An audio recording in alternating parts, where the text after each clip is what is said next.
Bom dia, queridos, graças e paz. Abra sua Bíblia no livro de 2 Coríntios, capítulo 5.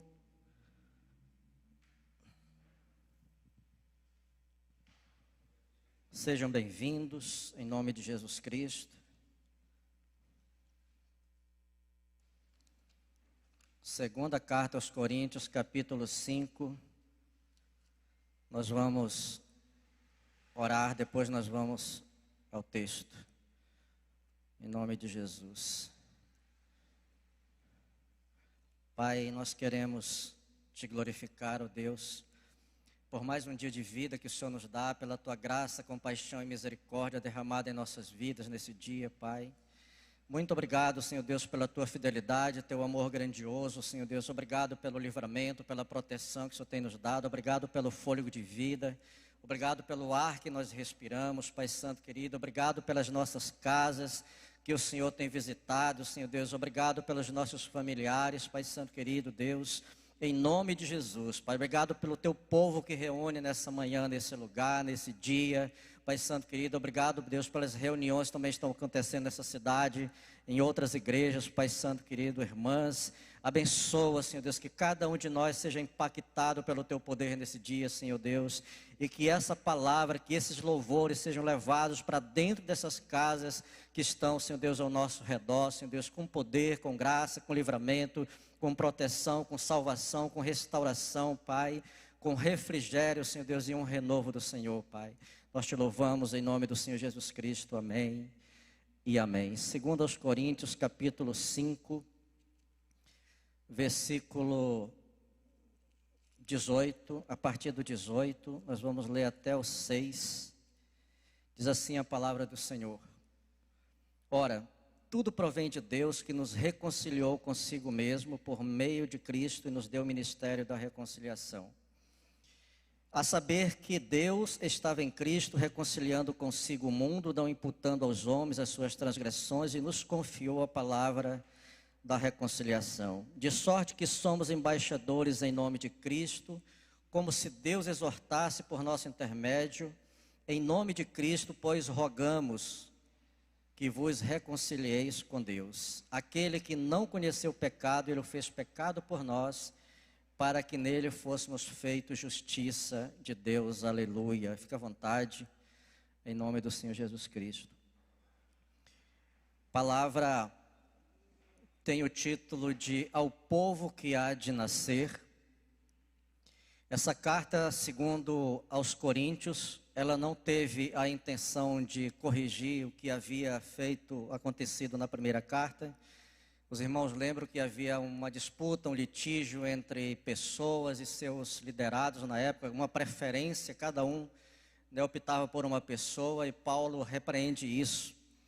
Eu também não tinha o propósito de corrigir a questão da prostituição, da promiscuidade, algumas vezes também incesto no meio da igreja. Também não tinha a intenção de corrigir o problema que havia na ceia, as disputas, as separações dos mais ricos em relação aos mais pobres, que tomavam a primeira ceia em relação aos outros. Mas havia também um problema muito grande quando Paulo recebeu a notícia de Coríntios que a igreja estava declinando, estava de mal a pior a cada dia, e ele propôs no coração de ir de Éfeso até Coríntios para saber como é que a igreja estava. E chegando lá, a palavra diz lá no capítulo 4, versículo 1 a 5, que ele teve grande decepção com aquele povo. Ficou muito angustiado, porque quando ele chegou lá, encontrou um povo muito resistente.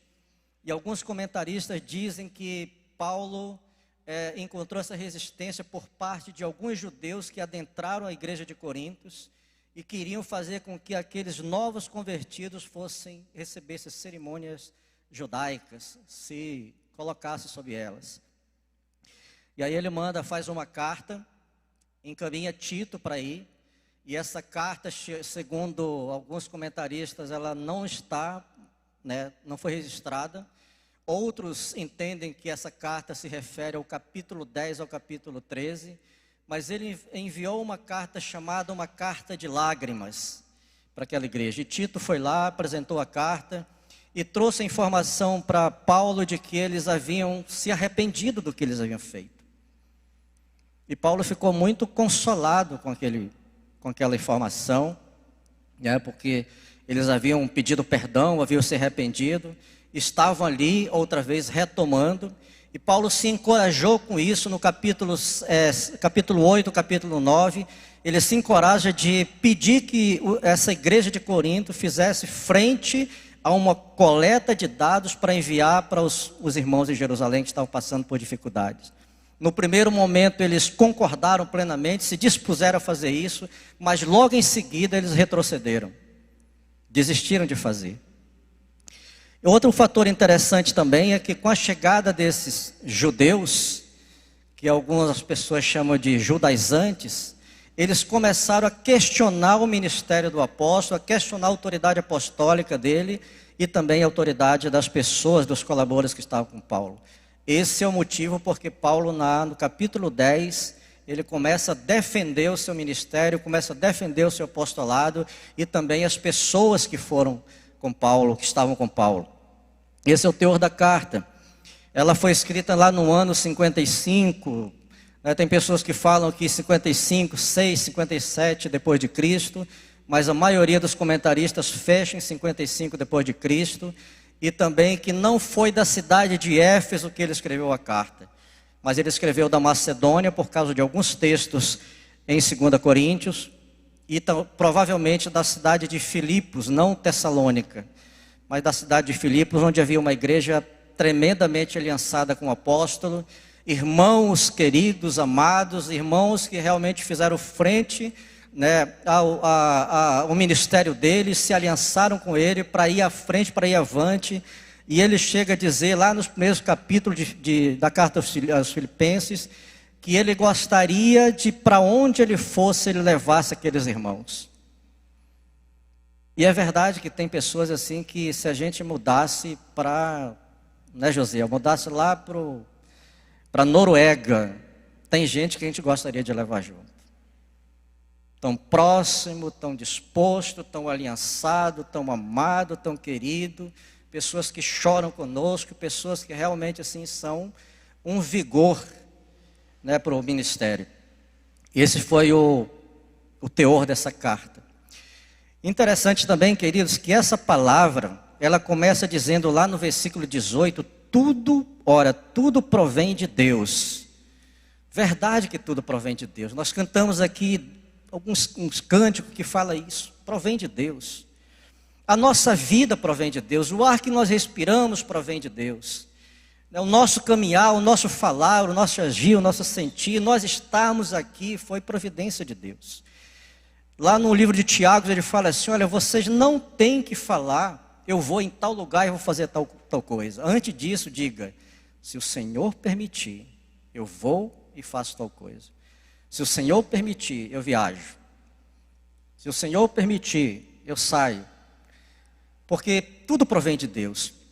E ele fala isso de uma forma assim, tremenda. Porque o que provém de Deus? Por exemplo, a sua salvação, a minha salvação, provém de Deus. Se não fosse Ele, nós não estaríamos salvos.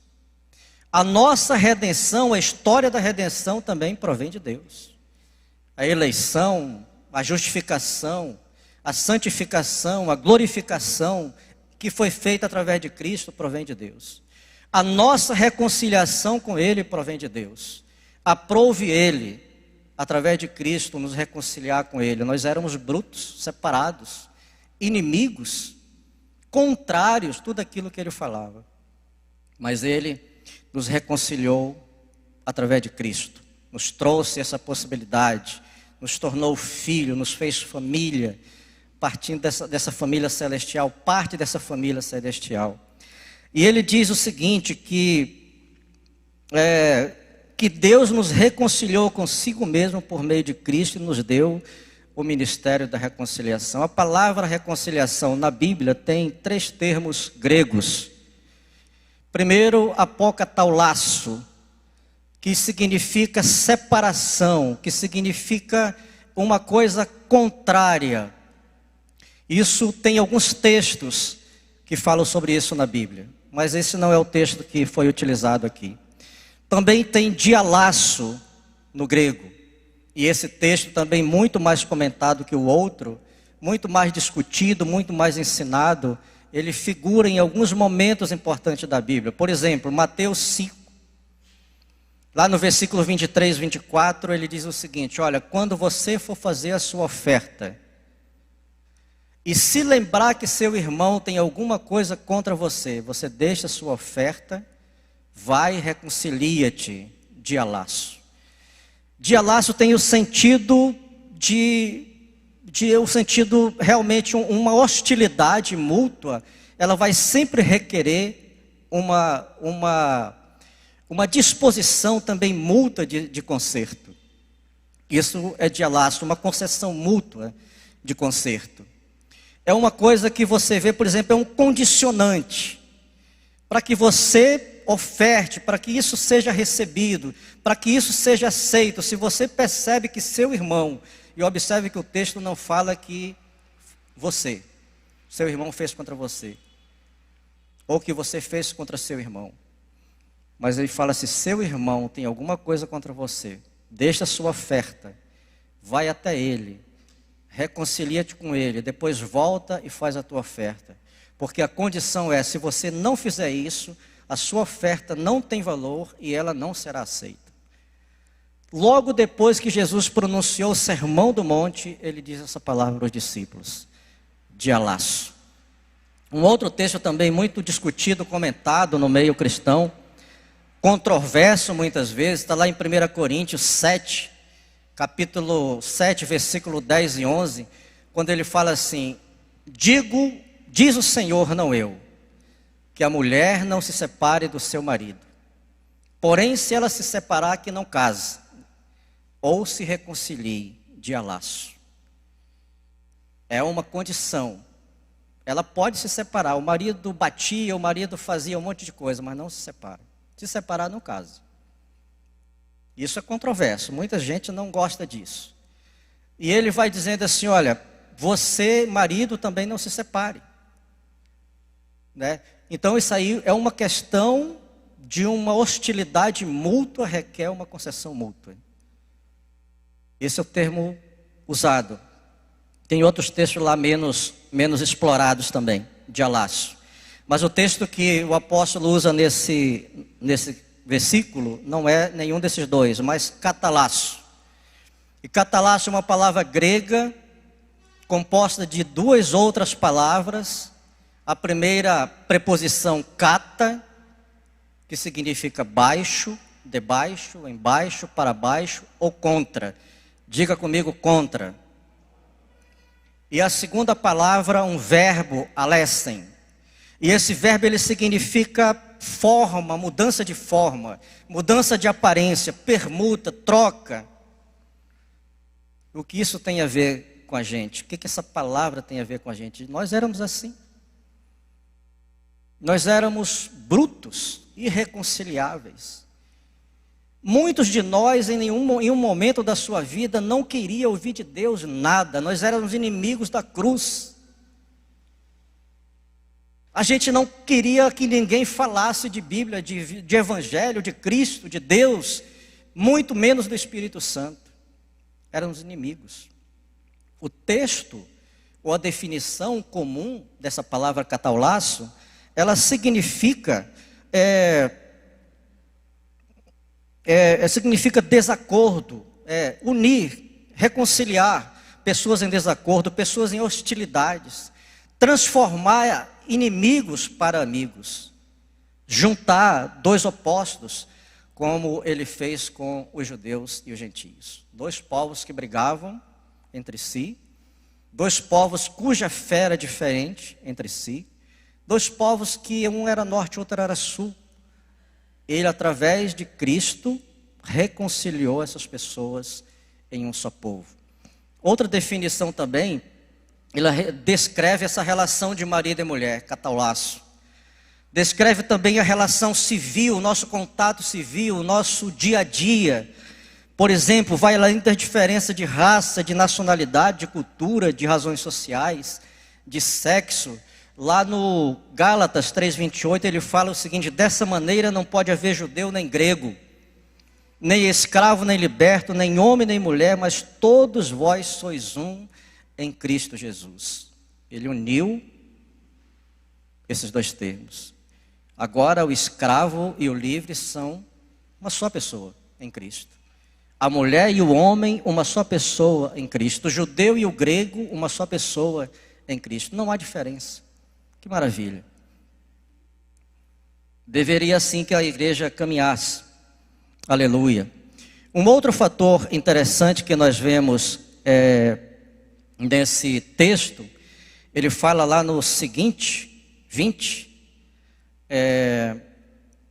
ele diz assim: olha, de sorte que somos embaixadores em nome de Cristo, como se Deus exortasse por nosso intermédio em nome de Cristo. Um pouco antes, lá no versículo 19, ele fala que nós fomos reconciliados, reconciliando consigo o mundo, não imputando aos homens as suas transgressões, não colocando em conta as suas transgressões. Esse é um dos motivos da reconciliação, que traz aquele tudo provém de Deus, que traz a nossa salvação e que traz a nossa redenção. Não fizemos nada para merecer, foi dele. Um outro fator importante também nesse texto é que essa situação de reconciliação não foi Deus com o homem. Às vezes você pode ver comentarista falando que Deus, ele se baixou, ou se ele se abaixou para ir buscar o homem. Não, o texto não requer isso. Ele requer que esse homem se reconciliou com Deus. Ele deu as condições através de Cristo, mas foi esse homem, a disposição dele, de se reconciliar com Deus. Ele nunca faria o inverso. Mas se você reconheceu, ou se você consegue entender, se você crê que você foi reconciliado através da sua entrega a Cristo, através da sua confissão, da sua profissão de fé, através do seu batismo, agora você é uma nova criatura, de fato você é uma nova criatura, então você se torna um embaixador de Cristo. E o que requer o embaixador? Quando você vê, por exemplo, o embaixador no Brasil, o irmão Valdete, dos Estados Unidos ou de qualquer um outro país, ele nunca vai falar do Brasil, ele vai falar do seu país. Ele vai falar do país que enviou ele. Ele não vai defender os líderes brasileiros, vai defender os líderes do seu país. Os negócios do seu país, as coisas do seu país, a liderança do seu país. Da mesma forma que quando nós entendemos que somos embaixadores de Cristo, de quem nós falamos? Do reino de Deus. Quem é o nosso líder? Quem é o nosso mestre? Jesus Cristo. Não é por acaso que a maioria das cartas de Paulo, o seu tema principal é Jesus Cristo. A sua mensagem principal é Jesus Cristo. O reino que ele defende é Jesus Cristo, é o reino de Deus. Alguns momentos nós temos na palavra de Deus, ela nos mencionando como se fôssemos exército, militares. O que isso quer dizer para a gente? O militar, ele não se envolve com questões civis. Eu e Beth e Jane somos da fronteira, lá Roraima, fronteira com Venezuela e Guiana Inglesa. Durante o tempo que eu servi na fronteira, a gente percebia, se um marido brigasse, batesse na mulher do nosso lado, ninguém podia fazer nada. Se houvesse alguém gritando ladrão, ladrão, também a gente não podia fazer nada. Se houvesse um assassinato, ninguém podia fazer nada. Não era o nosso objetivo. Não era a nossa missão. A nossa missão era guardar as fronteiras. Tem um texto lá em Salmo 68:11, que eu acho muito interessante. Ele diz assim, olha, grande é a falange, é um termo bélico, exército, das mulheres que anunciam as boas novas. Um exército. Essa mulher que anuncia as boas novas é preparada para falar algo do reino. Não tem que se envolver com outras coisas. Tem um texto lá em Timóteo também que fala assim, que ele não foi arregimentado, nós não fomos arregimentados para fazer coisas civis, mas para fazer aquilo que nós fomos comissionados. É bélico também. Então não temos que nos importar com embaixadores, com aquilo que diz respeito ao reino. Com Cristo. Nós temos que, como embaixadores do reino, nós temos que nos reportar aquilo que o nosso Senhor fez. Outro dia eu ouvi uma pregação do Josiel, achei muito interessante, muito impactado, quando ele fala assim, que hoje nós falamos pouco de cruz, muito pouco de cruz. A outra mensagem de Paulo era isso, Cristo crucificado, morto e ressurreto, para a salvação de todo aquele que crê. Sem cruz não há salvação, sem cruz não há redenção, sem cruz não há vida para nós. Tem algumas pessoas que acham que cruz é maldição. Não vou falar em cruz, não vou mencionar cruz, porque cruz é uma maldição. Paulo também entendeu essa situação. Antes de converter, ele achava que Jesus Cristo não podia ser o Filho de Deus. Por que ele não podia ser o Filho de Deus? Porque ele foi crucificado, ele morreu numa cruz. E a palavra dizia que aquele que era maldito ia para a cruz. Não podia ser. Até que quando ele se converteu, ele entendeu que essa maldição não se referia a Cristo, mas a ele próprio, Paulo. Paulo estava na cruz. Paulo se fez maldito. Jesus Cristo se fez maldito em lugar dele, para tirar ele da cruz. Porque quem deveria pagar esse preço da cruz, ser crucificado, era Paulo e não Cristo. Cooperadores ou embaixadores do reino. Se você entende que você foi redimido, se você entende que você foi salvo, se você entende que você é parte desse ministério de reconciliação, então você se torna um embaixador. E se você se torna um embaixador, você se torna um cooperador com ele também. Não faz sentido, não tem nenhuma lógica você ser reconciliado, você se tornar um embaixador de Cristo e você não se tornar um cooperador com ele.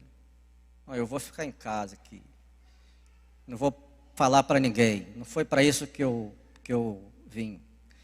Tem muitas formas, querido, de a gente realmente falar, muitas formas de a gente expor o Evangelho sem palavras. Às vezes um ato fala muito mais do que se a gente passasse 1 hora pregando para alguém.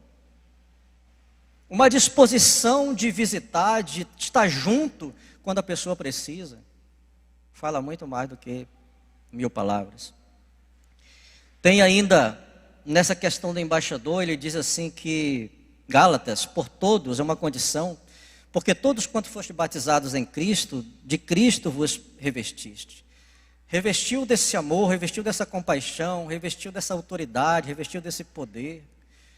Revestiu dele na sua morte. Quando Cristo morre, você morre junto com ele. Morreu, seus pecados foram sepultados juntamente com ele. Você ressurgiu para uma nova vida, novidade de vida. Você depois confere lá em Romanos 6, 3, 5, e você vai ver essa condição desses novos embaixadores em Cristo. Você hoje é uma nova criatura. Um outro fator interessante também deste embaixador de Cristo é a comissão que o Senhor deu.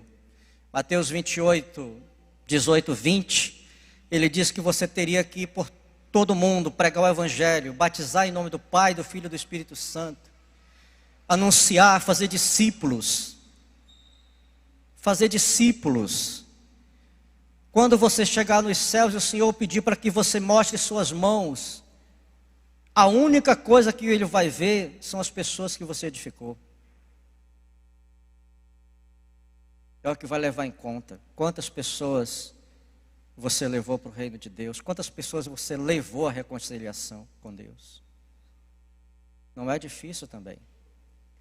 A gente pode imaginar que seja uma coisa tremenda, difícil de fazer. Não.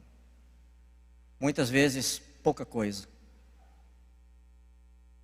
Assim como no nosso trato, uma vez eu ouvi de uma pessoa, lá no sul do país, ele chegou para mim e falou assim: Aldair, nós não precisamos de muito para fazer uma pessoa feliz. Verdade.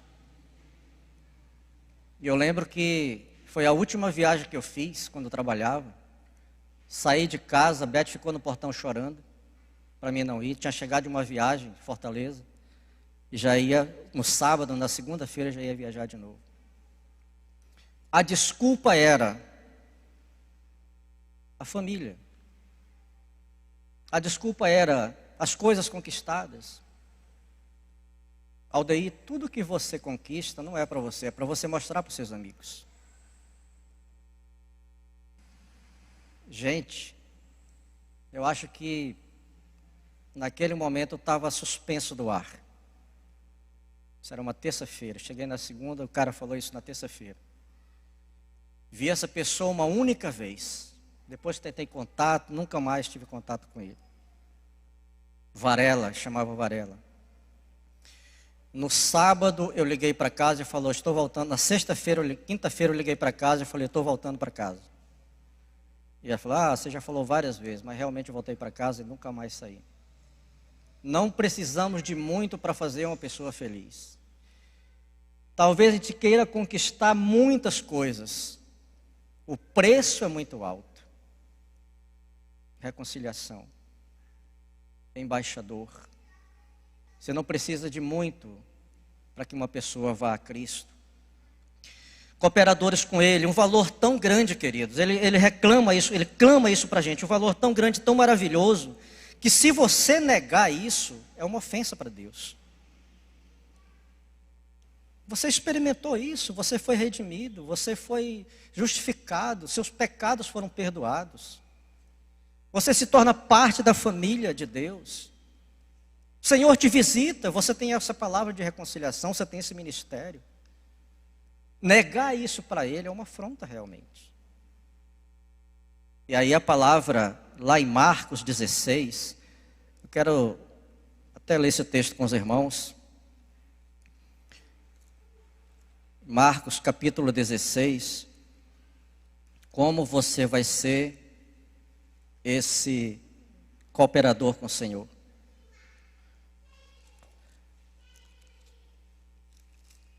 Versículo 17, versículo 18. Ele diz o seguinte. Marcos 16, 17 e 18. Estes sinais hão de acompanhar aqueles que creem. Em meu nome expelirão demônios, falarão novas línguas. Pegarão em serpentes, se alguma coisa mortífera beberem, não lhes fará mal.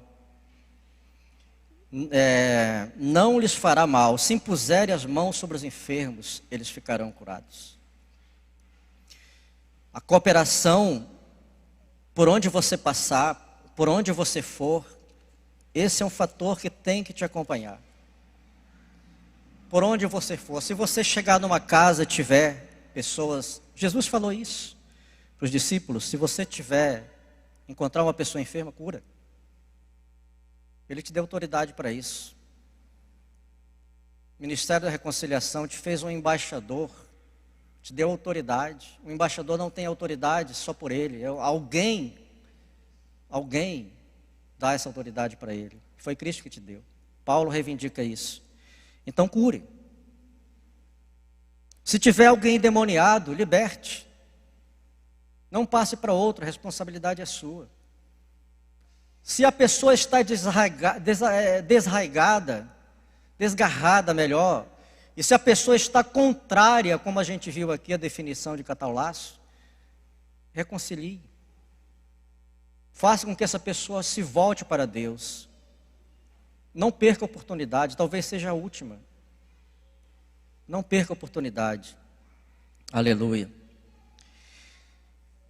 Texto, é muito interessante esse texto de Marcos, como também outros textos que falam de a gente aproveitar essas oportunidades. Eu lembro que algum tempo atrás, alguns anos atrás, a gente ouviu uma história, um filme na verdade, de um missionário, um casal de missionários americanos que estavam na América do Sul, em algum país. E eles chegaram numa cidade em que começaram a visitar as cadeias. E eles passavam distribuindo panfletos nas celas. Algumas pessoas recebiam, outros rejeitavam. Quando eles entregavam, eles jogavam. né? Mas passaram por um presidiário que tudo que eles entregavam ele recebia. E ele guardava aquilo.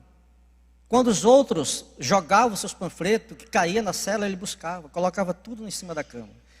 E lá ele via, você é uma nova criatura. Você foi salvo por Cristo Jesus. Você foi redimido. Seus pecados foram perdoados. Não há mais condenação para você que está em Cristo. Isso foi internalizando. No dia do julgamento, os missionários, o casal de missionários estava lá no fórum. Ele ia ser julgado. E o objeto da acusação era uma arma de fogo, um revólver. Na hora que o juiz pediu para apresentar a prova contra ele, o revólver sumiu. Aleluia. Não encontraram. Tentaram de todas as formas trazer, não encontraram. E o que o juiz fez? Soltou ele. E ele foi para casa. Tinha uma criança, tinha a esposa, uma criança. E o filme sugere que ele começou a participar de uma reunião, tipo uma célula que nós fazemos nas casas. Ele ia na casa do missionário. Ele via como a irmã tratava a criança dele e outros casais também que tinham crianças. Como o marido cuidava dos homens. Como eles recebiam as pessoas. Como eles davam o melhor para aquelas pessoas. Certo momento, esse casal americano sai, vai para outro país.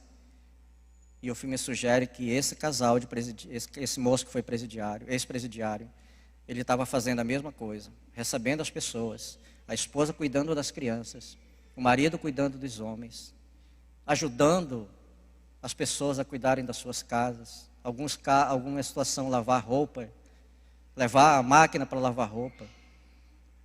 Querido, cooperadores.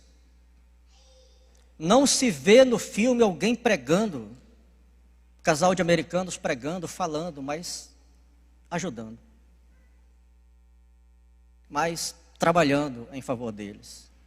Muitas vezes se fala assim, pastor, mas pregação comigo, palavra. Queridos, você sabe muita coisa. Você sabe muita coisa. Em qualquer lugar que você abrir a sua Bíblia, você vai ouvir falando de arrependimento. Você vai ouvir falando do poder de Deus.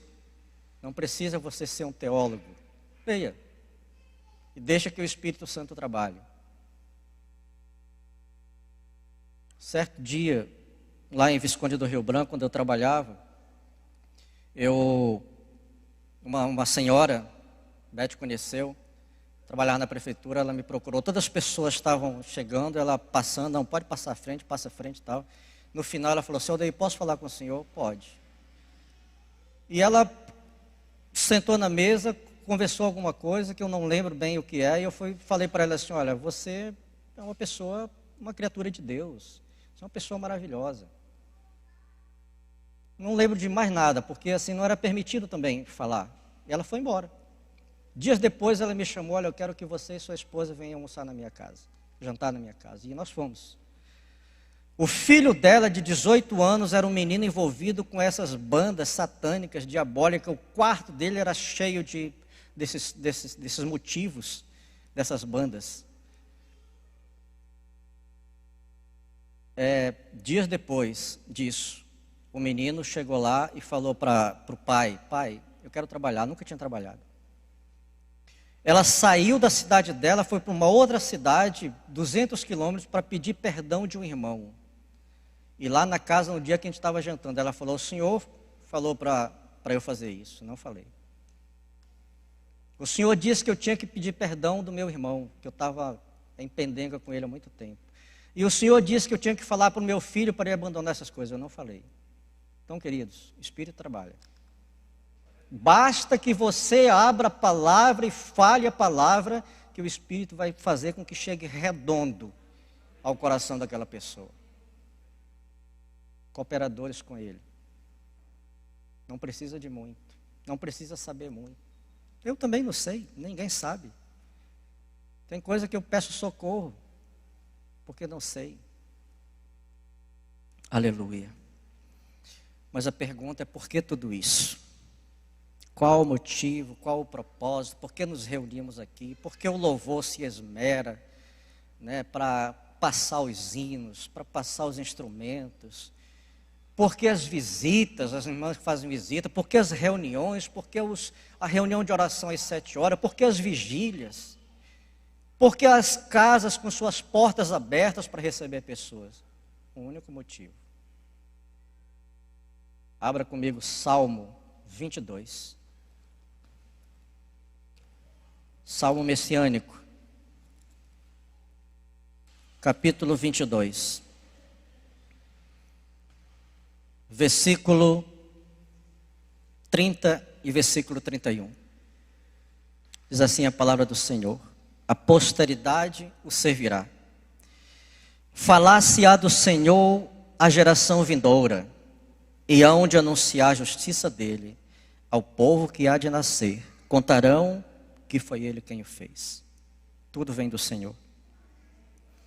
Você não tem discernimento, você não tem consciência quando você fala de qual povo haverá de nascer, mas um povo vai nascer. Talvez você já falou para muitas pessoas que você não tem ideia de onde elas andam, o que elas fizeram, mas certamente é um povo que nasceu, uma pessoa que nasceu, uma pessoa que se reconciliou com Cristo, uma pessoa que se tornou embaixador e cooperador com Cristo. Esse é o nosso grande objetivo, querido.